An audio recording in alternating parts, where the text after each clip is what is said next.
Ladies and gentlemen, this is your quarter-hour call. 15 minutes, please. Thank you. Let me tell you something about acting. Acting it's bloody hard work, as a matter of fact. It's a bit like a sport, you know. You got to keep in trim. This is my first night of Equus, here on Broadway. And I can tell you, I'm quite scared. Make room in this life for worship. Worship all you can see, and more will appear. Hellfire ministers from the chapel of my childhood would read you the riot act, and woe betide anyone not paying attention. Or worse still, anyone who'd missed a conversion the day before. The chapel, the pub, and the rugby pitch. All places of worship for the clans of Pontry de Ven. Born the 11th of 12 children. Oh, that was nothing. Family up the road had 16. Another with 22. There in the Miner's Arms. Christmas Eve, 1900. My mother, Edith, left to marry my father, both signing the register, a sign of some sort of education at last. There among the worn-out images of rugby teams, same players in most of them.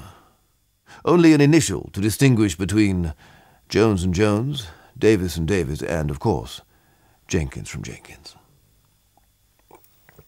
We were a clan. No one like us. No one like the Welsh, in the pub, in the chapel, on the rugby pitch, up the post, lads, leaks on the crossbar, singing songs, drinking beer, reciting poetry, spinning yarns. Poetry and beer are the greatest things on earth. Apart from women, of course. Apart from one woman in particular. Roses and tulips nearly 3 feet high, forget-me-nots, yellow and lavender.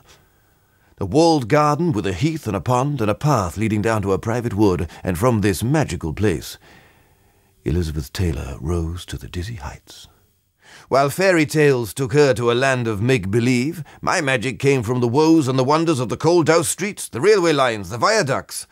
For me, the storybook characters were Die-Doodle Alley-Top, who the war had made funny in the head, and Tom Francis, who slept with the pigs and smoked a clay pipe. Years later, when Elizabeth and I finally met in a house in Bel Air with rooms big enough to land a small plane in, bars and barmen, drugstore and drugs, swimming pool, games room, and herself. The most beautiful creature. I, of course, was holding court, telling stories, and she was totally ignoring me. Never mind. Soon enough we'd be united on Cleopatra. Well, of course, by the time we really got going on the film, the lineup had changed somewhat. Let's see now. Rex Harrison had taken over from Peter Finch as Caesar. I was Antony. In fact, the only two people to walk clean away from the Pinewood pile-up was the producer and herself. It was the most beautiful day when we started filming. Then it poured. Elephants went mad, dancing girls went on strike, and there was terrific upheaval at the discovery of a call girl on the payroll. Disgraceful. First call. Miss Taylor and Mr. Burton to the set, please. Here we go, boys. Lights, camera. Divorce. She and I set out on a sort of voyage to find out as much as we could about each other. Who could scream the loudest, drink the most, but above all to love each other into oblivion. I think it's true to say her life ran in conjunction with illness. You know, the fallout from the last one, how she dealt with the present one, and the sheer anticipation of the next one. I think she got bored when she wasn't ill. I get bored when I don't drink. I get bored playing the same part, night after bloody night. Hamlet, for the 100th time? Try a line in German, or slip in a line of Marlowe and see if anybody actually notices. Henry V? Once more unto the speech, dear friends. Try it backwards.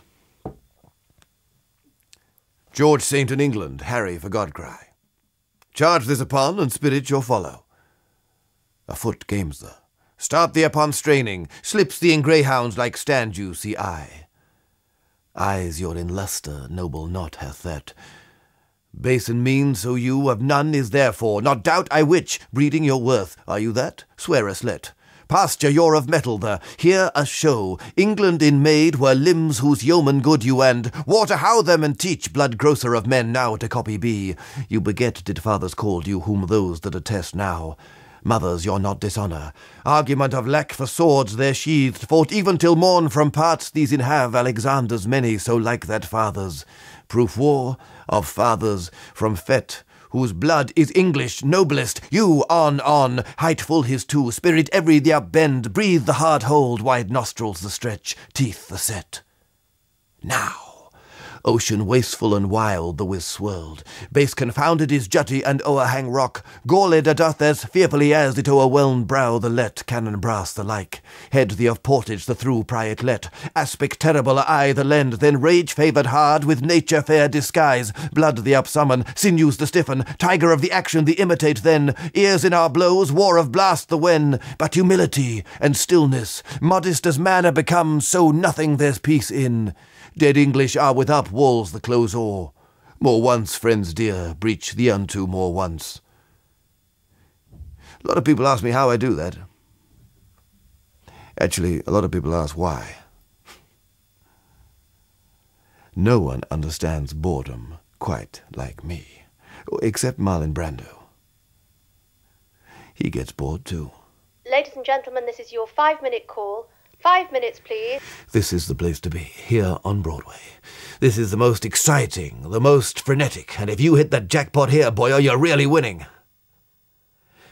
But the Broadway High Command were a little nervous about my reputation and insisted on auditioning me for the part of Dysart. Well, I suppose I was a bit out of practice.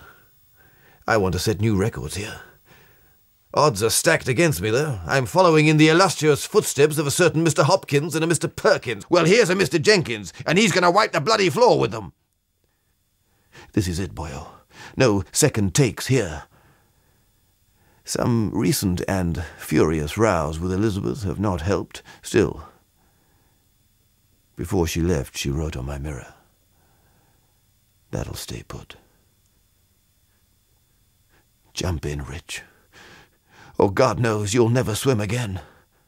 The voice, the soul, the gift. Combine all these and consume the senses of those watching you. Leave them wanting more, searching for the recipe that's held them transfixed. Well, darlings, it's not that difficult. You take a couple of pounds of coalface, a dab of valley, endless stanzas of verse, blend together with tobacco and alcohol, and simmer for 30 years. Should feed millions. I've had an extraordinary amount of good fortune in my life.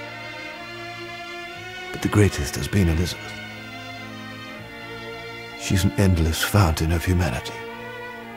She's sin and virtue. She's calm and fury. She's beautiful beyond the dreams of pornography. And of Burton and Jenkins, she's guardian alike. She's a never-ending affair. And I'll love her till I die. Mr. Burton, this is your Act 1 beginner's call. Do you know what it's like? Not to know. Not to believe. The talent you possess is not a curse as well.